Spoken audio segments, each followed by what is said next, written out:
թիվ 1 դավաճանն ու թիվ 1 լրտեսը ընկել է ամբողջ հանրապետությունով մեկ դավաճաններ ու լրտեսներ են ման գալիս։ Այս մեղադրանքը երևի գրվել է ԿՊ գրասենյակում, ինչ հիմարություններ իրենք ուղղակի կարող են դուրս տալ։ Դուք խոսում եք Դարի հանցագործի հետ։ Տիկին Մանուկյան օրերս կալանավորվեց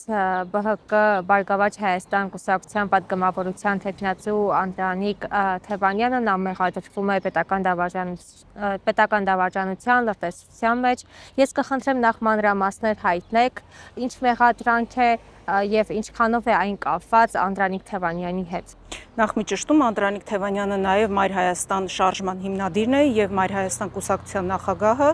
Մայր Հայաստանը նաև մասնակցել է ավականու 3 ընտրությունների Գյումրիում, Վանաձորում եւ Երևանում եւ երեքում էլ հաջողություն է արձանագրել, այնպես որ այս խորհրդարանական ընտրություններին մասնակցության դեպքում մենք անցողիկության շեմը հաղթահարելու խնդիր չունեինք, պարզապես կարևորելով միասնականության գաղափարը ու մեր օրինակով նաև ցանկանալով ցույց տալ, որ մեր ընդդիմության դաշտում միասնականություն է պետք, դրա համար մենք միացանք Բարգավաճ Հայաստան կուսակցության առաջարկ Հայաստանի ծրագրին, սա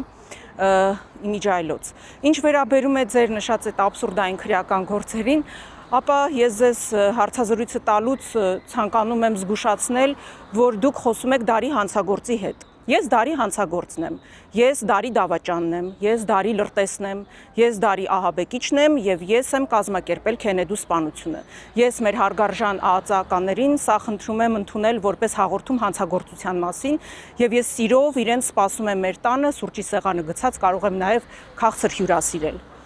Իսկ եթե ավելի լուրջ, ապա մենք արդեն հայտնվել ենք աբսուրդային իրավիճակում, այս ստալինյան ռեպրեսիաների ոճով, այս աննորմալ քրեական գործերը, որ նույնիսկ մտքի ծայրով չի կարող անցնել, թե ինչ հիմարություններ իրենք ուղղակի կարող են դուրս տալ եւ ինչ ձևով կարող են այդ քրեական գործերը կարել։ Եթե նախկինում փորձում էին գոնե ինչ-որ մի հիմնավոր բան ունենալ, դրանից կարճել, դա ավելի ծաղկացնել, հա, այսպես փաթեթավորել, ավելի ահասարսուր դարձնել, ապա հիմա սենց օդից բռնած ինչ-որ մեղադրանքներ են առաջարկում։ Մենք շատ հաճախ ասում ենք մեր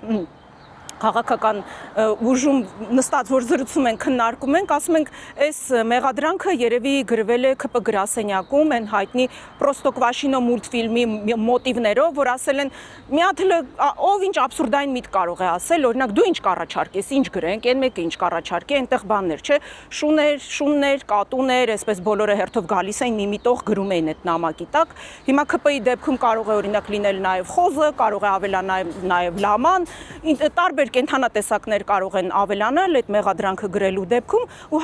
այսպիսի մի աբսուրդային մեղադրանք ենք ստացել։ Նաև կարծես թե ձեզ են ակնարկում, ասում են, քանի որ Անդրանիկ Թևանյանը ավելի վաղ էր իր մանդատը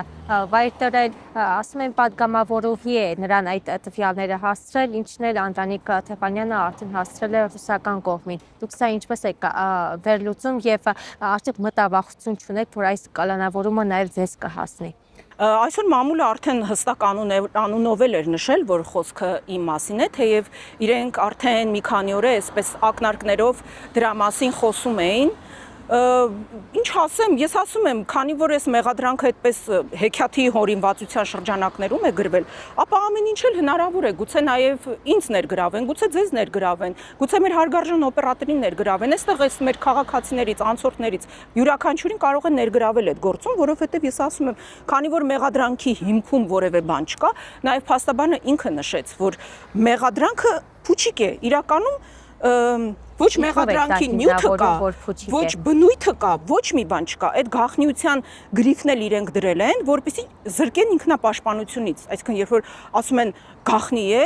դու նույնիսկ բացի նախաքննական գաղտնիքը չհրապարակելու այդ արգելքից, մի բան էլ կրկնակի արդեն այդ գաղտնիության գրիֆն է, հա, լինում ու չես կարողանում որևէ բառ ասել կամ փոխանցել։ Իրականում, բայց ես ձեզ վստահեցնում եմ, որևէ հիմք չկա, որևէ նյութ չկա, օդից վերցված ինչ որ փաստեր նույնիսկ չկան, որ ասեմ փաստերեն, օդից վերցված հորինվածքներ են, օդից վերցված գումար է, թե այդ գումարը որտեղից են իրենք մոգոնել, ու երևի էլ ինչ որ մեկի մտքով ինչ թիվ ասել է, վերցրել են, հերթով գումարել են, այդ թիվը ասեմ թե ստացել են։ Ես պարզապես չգիտեմ։ Ինչ վերաբերում է կոնկրետ այդ նիստին, այո, դուք ճիշտ նշեցիք, որ Անդրանիկ Թևանյանը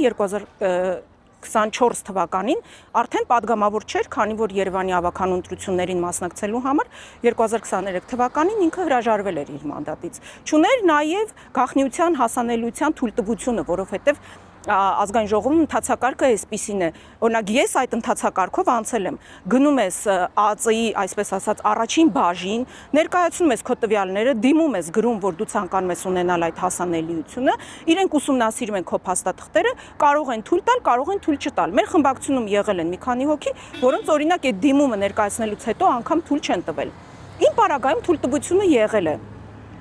Բայց թե կոնկրետ այդ նիստին ես մասնակցել եմ, թե չեմ մասնակցել, անկեղծորեն չեմ հիշում։ Անկամ այսպես վիզուալ պատկերով, հա, ես որ հիշեմ այդ տեսողական հիշողությամբ, որ ամբիոնի մոտ Արադ Միրզոյանը եւ մամուլում նշվեց, չէ, եւ Մհեր Գրիգորյանը կանգնել են խոսել են, նույնիսկ այդ պատկերը ես չեմ հիշում տեսողական հիշողությամբ, ուր մնաց թե բովանդակությունը ես հիշեի։ Տիկին Մանուկյան, այստեղ քաղաքական ենթատեքստեր դուք տեսնում եք։ Բնականաբար։ Ինչով է դա պայմանավորված, որովհետև հանրության մեջ մենք նկատում ենք, որ Բարգավաճ Հայաստան կուսակցության վարկանիշը այսպես օրեցօր աճում է, գուցե դրանով է պայմանավորված ինչ որտեղ նաև այդ վարկանիշը իջեցնելու համար։ Այստեղ մի քանի հանգամանք կա,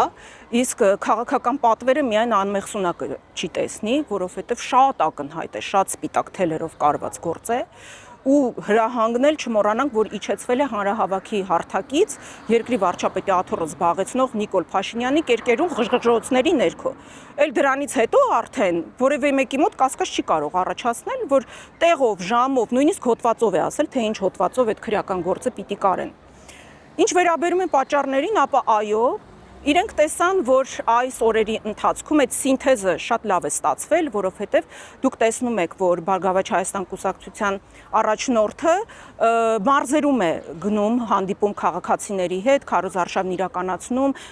նախընտրական ծրագրերը ներկայացնում, իսկ Մայր Հայաստանը լինելով Մայր Հայաստան խմբակցության ավականու անդամ եւ առաջատար ընդդիմադիրներից, սա էլ որպես մեջբերում նշեմ, որ արդեն երկրորդ տարին անընդմեջ հարցումներով Մայր Հայաստան խմբակցությունը ավականու առաջին տեղում է զբաղեցնում մեր քաղաքացիների շրջանում։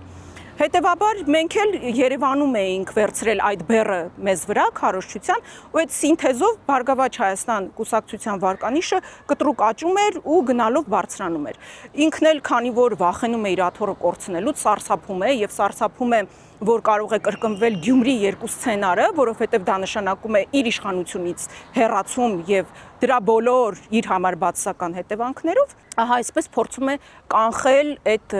իրեն վերահաս վտանգը։ Մյուս կողմից նաև տեղեկություններ եղան, որ այս պատվերը Անդրանիկ Թևանյանին կալանավորելու Նիկոլ Փաշինյանին հրահանգել է Վլադիմիր Զելենսկին, ով օրեր առաջ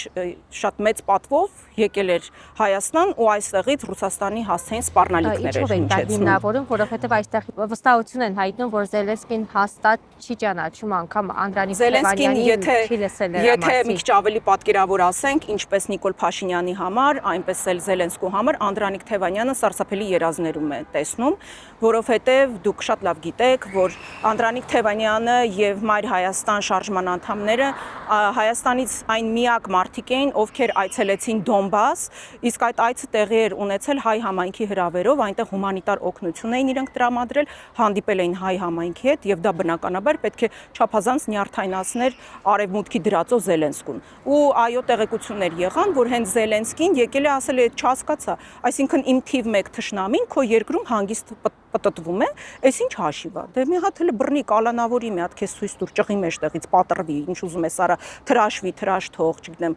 միսկեր, խոսկեր, էսկեր, էսարա, վրայց փախլավա մեղր, ինչ ուզում ես արա, բայց վերջում գնա եւ անպայման կալանավորի Անդրանիկ Թևանյանին։ Այսինքն Թևանյանի կալանավորումը ոչ միայն ներքաղաքական խնդիր է, այլև աշխարհաքաղաքական շատ լուրջ բախումների, խմորումների արդյունք է։ Եւ նաեւ չմոռանանք ասել, որ այո, Անդրանիկ Թևանյանը Նիկոլ Փաշինյանի թիվ 1 ընդդիմախոսներից է, եթե ոչ թիվ 1-ը, որովհետեւ իր նման սուր քննադատող եւ թիրախին խփող որևէ մեկը գոյություն չունի։ Եվ նաեւ Անդրանիկ Թևանյանը այն մարդն է, որ միշտ խոսել է ընդդիմության միավորման մասին, միշտ հայտարարել է, որ ես պատրաստ եմ այդ մերանի դերը կատարել, որ X պահին, երբ որ անհրաժեշտություն լինի, մենք կարողանանք միավորվել համատեղ ուժերով վռնդել այս թուրք ադրբեջանական օրակարգը սպասարկողներին։ Այդ միավորումը ինքը ամեն ջանքներ դրել է, որպեսզի տեղի ունենա նաև նախընտրական շրջանում, որպեսզի մի մեծ բլոկով մենք գնայինք ընտրությունների, ոչ մեր մեղքով, չմանրամասնեմ, թե ինչ պատճառներով դա տեղի չունեցավ, բայց հնարավորինս էլի, որքան հնարավոր էր, փորձեցինք այսպես գոնե մի քանի ճակատով, բայց էլի ինչ որ առումով միասնական գնալ ու ես վստահ եմ, որ հունիսի 7-ին, եթե մեր ընտրողները գիտակցեն այն վտանգը, որ սպասվում է Հայաստանի Հանրապետությանը, իրենք անպայման պիտի դուրս գան տանից, գնան քվեարկության եւ վռնդեն Նիկոլ Փաշինյանին, իր դրածոներին եւ իր սատելիտներին։ Ընդդիմադիր ուժերի մոտ կա այն համոզմունքը, որ այսօր այս ընտրապայքարին ոչ հավասար մրցակցային պայմաններում են մրցակցում ուժերը եւ հետաքրքիր է դուք արդյոք կիսում եք նրանց տեսակետը թե չէ, կարծում եմ կկիսեք եւ եթե կիսում եք, ապա ինչպես եք պատրաստվում համապետական ընտրություններին ձեր ցանկալի արդյունքը ունենալու։ Նայեք, եթե ես ոչ միայն կիսում եմ այդ կարծիքը, այլ ես դրա